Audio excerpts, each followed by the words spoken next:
एक आपके पास एक ये क्वेश्चन है कि if real 1/z is equals to 3 then z lies on, कहां पर ये z लाई करेगा। देखिए मैंने आपको एक क्वेश्चन पढ़ाया था लोकस निकालने का, ये क्वेश्चन बिल्कुल लोकस की तरह ही करना है आपको, बस इसमें एक स्टेप फालतू पूछा है आपसे कि बताइए कि इसमें से कौन सी सिचुएशन को ये वाली कंडीशन सेटिस्फाई करेगी। तो देखिए यहां पर क्या गिवन है, real 1/z is equals to 3, मतलब जो भी कॉम्प्लेक्स नंबर है उसका जो रियल पार्ट है उसकी जो वैल्यू है वो 3 के बराबर है। आपको ये पोर्शन सबसे पहले लोकस की तरह सॉल्व करना है। लोकस के अंदर हम लोग क्या करते हैं, इक्वेशंस निकालते हैं। मैंने आपको 5 टाइप की इक्वेशन पढ़ाई थी। सबसे पहले मैंने आपको स्ट्रेट लाइन बताया था, सर्कल की इक्वेशन बताया था, पैराबोला बताया था, इलिप्स बताया था और हाइपरबोला बताया था। पांचों की इक्वेशन आपको अच्छे से याद है, उसी तरीके से इसको भी कन्वर्ट करना है। तो देखिए मैं यहां पर आपको सबसे पहले बताता हूं कि आपके पास एक फॉर्मूला होता है z into Z bar is equal to Z का मॉडुलस का स्क्वायर। ये मैंने आपको एक प्रॉपर्टी लिखवाया था। तो देखिए यहां से आप लोग क्या कर सकते हैं, 1/z की वैल्यू निकाल सकते हैं। तो क्या कर सकता हूं मैं यहां पर, यदि मुझे 1/z चाहिए तो एक काम कीजिए, आप सबसे पहले ये कीजिए, z की वैल्यू निकालेंगे तो कितना हुआ, z का मॉडुलस का स्क्वायर डिवाइड बाय z बार। लेकिन हमें क्या चाहिए 1/z, तो हम लोग इसको रेसिप्रोकल कर दे तो कितनी वैल्यू बची, z bar divide by z बार के मॉडुलस का स्क्वायर। बात क्लियर है।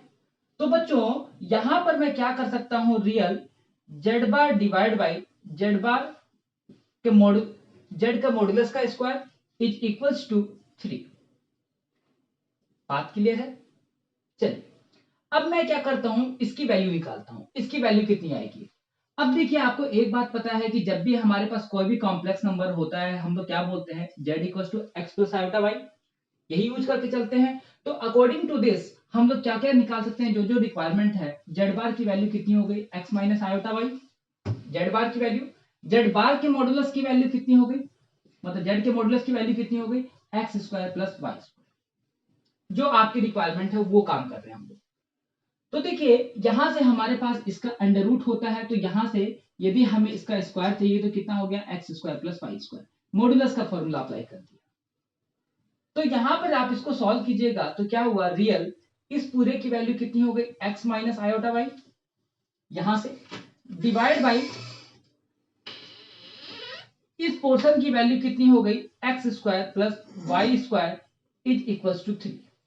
ठीक है, लेकिन इसने बोला है कि हमारे पास जो ये जो वैल्यू है, मतलब ये जो फॉर्मूला है वो ओनली रियल पार्ट के लिए ही अप्लाई है, मतलब कि हम लोग इमेजिनरी पार्ट को छोड़ सकते हैं। देखिए मैं क्या बोलना चाहता हूं, इस कॉन्सेप्ट को थोड़ा अच्छे से समझिएगा। मैं क्या बोल रहा हूं कि Z bar divide by Z bar का जो मॉडुलस का स्क्वायर है, जेड के मॉडुलस का स्क्वायर है, वो रियल के लिए 3 के बराबर है।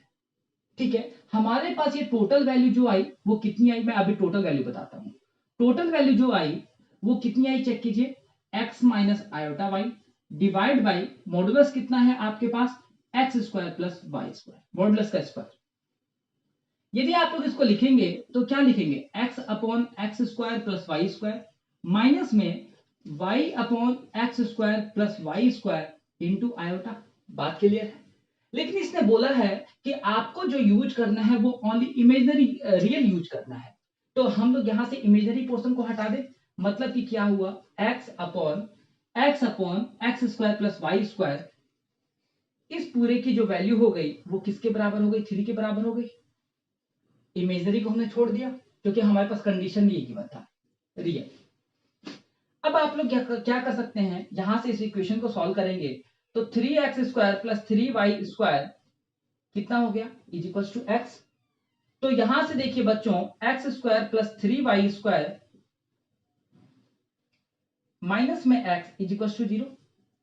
तो आप लोग इस इक्वेशन को देख के क्या बता सकते हैं, मतलब कि एक तरीके से लोकस एक तरीके से मैंने निकाल दिया, तो इस इक्वेशन को आप लोग क्या देख के बता सकते हैं कि ये आपके पास सर्कल की इक्वेशन है। यहां तक आप लोग लोकस के अंदर काम करते थे, लेकिन अब आपको क्या बोला है कि अब आपको ये चीज देखकर ये बताना है कि इसमें से कौन सी कंडीशन सेटिस्फाई करती है। बात समझ में आ गया? फटाफट एक बार इसको नोट कीजिए कि मैंने आपको क्या बताया यहां पर। मैंने क्या किया, मैंने एक प्रॉपर्टी यूज की जेड इंटू जेड बार, जेड इंटू जेड बार का मॉडुलस इज इक्वल टू क्या होता है, जेड के मॉडुलस का स्क्वायर, वो वाली प्रॉपर्टी के अकॉर्डिंग मैंने इसको ये लिख दिया। अब मुझे ये बताना है कि ये कौन सी सिचुएशन को सेटिस्फाई करता है। अब देखिए, सबसे पहले क्या बोल रहा है कि circle with centre on Y axis, मतलब अब आपको कैसे पता चलेगा कि वाई एक्सिस के अंदर है, एक्स एक्सिस के अंदर है, या फिर एक्स और वाई दोनों के अंदर है। तो हम लोग क्या कर सकते हैं, सर्कल की जो जनरल इक्वेशन है उसके साथ इसका कंपेयर कर सकते हैं। तो यहां से हमारे पास जो हमारे पास एक्स और वाई के कोऑर्डिनेट्स हैं उनकी वैल्यू आ जाएगी। देखिए मैं क्या बोलना चाहता हूं, मैं ये बोलना चाहता हूं कि कोई भी एक सर्कल है, आपको पता चल गया कि तीनों ही सर्कल है क्योंकि इक्वेशन से समझ में आ गया। तो सर्कल है तो इसके कोई भी कोऑर्डिनेट होंगे, मतलब हमारा कोऑर्डिनेट क्या लिखते हैं, माइनस जी माइनस एच, यही होते हैं सर्कल के कोऑर्डिनेट। तो देखिए आप लोग क्या कर सकते हैं कि इसको उसके साथ कंपेयर कर सकते हैं। तो वहां से हमारे पास क्या है, जी और एच मिल जाएगा, मतलब माइनस जी माइनस एच मिल जाएगा। क्या कीजिए, यहां से सर्कल की जनरल इक्वेशन लिखिए, X square plus Y square plus 2gx plus 2fy plus C is equal to 0। ये पढ़ा होगा, मैंने भी पढ़ा है सर्कल की जनरल इक्वेशन। अब देखिए इसको मैं उसी फॉर्म में कन्वर्ट करूं, कितना हो गया, यहां पर आपके पास 3x स्क्वायर है, मैं 3 कॉमन ले लूं तो कितना बच गया, X square plus Y square minus X by 3 is equals to 0। यदि मैं इसको इसके साथ कंपेयर करता हूं तो आपको समझ में आ रहा है कि 2gx की वैल्यू कितनी है, माइनस का x बाई 3 के बराबर है, और 2fy की वैल्यू किसके बराबर है, 0 के बराबर है, और c तो कांस्टेंट हो गया। ठीक है, तो यहां से देखिए आपको यहां पर क्या चाहिए, g और h की वैल्यू चाहिए। तो आप लोग क्या कर सकते हैं, x से x कैंसिल आउट हो गया, कितना हुआ, g की वैल्यू मैं डायरेक्टली लिख दूं, माइनस का 1/6, ये आपके पास g की वैल्यू आ गई। यहां से आप f की वैल्यू निकालेंगे तो वैल्यू कितनी आ गई, हम लोग इसको f से दिखा देते हैं, तो f की वैल्यू कितनी हो गई, 0। तो आपको कोऑर्डिनेट मिल गया कि सर्कल का जो कोऑर्डिनेट है वो कितना है, 1/6, क्योंकि यहां पर हम लोग जो यूज करते हैं वो minus G minus F use करते हैं, तो मतलब कितना हो गया, 1/6, 0। तो सर्कल के कोऑर्डिनेट आपके पास क्या क्या हो गए, 1/6 और 0। मतलब कि सीधा सीधा एक चीज पता चल गई कि यहां पर y के अंदर तो कोई भी डिस्टेंस नहीं है। बात क्लियर है कि आपके पास मान लीजिए कोई भी एक पॉइंट में दे देता हूं 5,3, इसका मतलब क्या होता है, इसका मतलब ये होता है कि x की जो वैल्यू है वो 5 है, 1 2 3 4 5, और y की वैल्यू कितनी है, 3 है। तो मतलब ये जहां पर इंटरसेक्ट करेंगे इस पॉइंट की वैल्यू कितनी हो गई, 5,3। लेकिन जब आपके पास ओनली 1/6 है, मतलब कि 1/6 कहीं यहां कहीं लाई कर रहा होगा, y के अंदर डिस्टेंस नहीं है, मतलब कि y एक्सिस का तो सिस्टम ही खत्म है। तो हम लोग बोल सकते हैं circle with centre on y axis, ये बात तो सीधी सीधी ही गलत है। अब बचता है हमारे पास 3 case, none of the above को एक बार के लिए मैं रखता हूं साथ में। क्या हुआ, circle with centre on x axis not passing through origin. अब आपको यह बताना है कि circle with centre on x axis के ऊपर तो है, सेंटर जो है वो x एक्सिस के ऊपर तो है, लेकिन अब आपको यह बताना है कि वो सेंटर से पास हो रहा है या फिर नहीं पास हो रहा है। जैसे जैसे मैं ये बोल रहा हूं आपको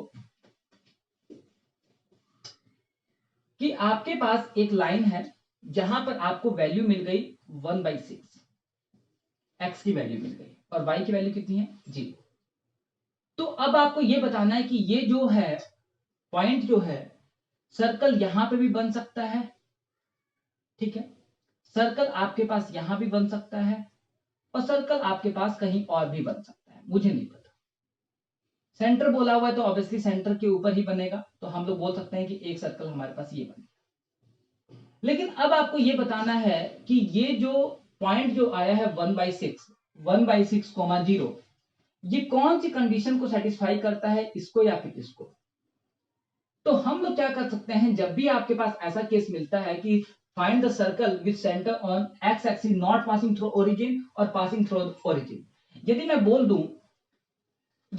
दूं कि r की वैल्यू 1/6 है, फॉर एग्जांपल मैं मान लेता हूं कि r की वैल्यू कितनी है, 1/6 है, लेट अस कंसीडर, यहां पे मैं कंसीडर कर रहा हूं, मतलब क्या हुआ कि रेडियस जो है वो आपकी 1/6 है, मतलब कि ऑब्वियसली वो क्या हुआ, यहां से पास हुआ।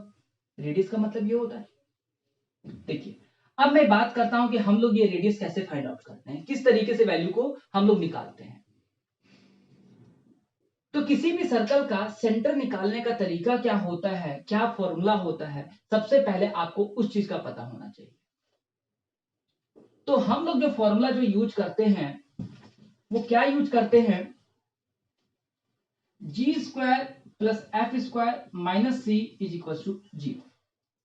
जी square plus F square minus C equal to 0, ये क्या होता है, आर निकालने का फॉर्मूला होता है। तो आर की वैल्यू यहां से कितनी हो गई, जी की वैल्यू आप देखिए कितनी है, 1/6। ठीक है, मतलब यहां पर जी यूज कर रहे हैं तो कितना हुआ, -1/6 का स्क्वायर प्लस एफ की वैल्यू 0, सी की वैल्यू 0 इक्वल टू 0। मतलब क्या हुआ कि आर की वैल्यू कितनी बच गई आपके पास, 1/6। इसका अंडर रूट होता है,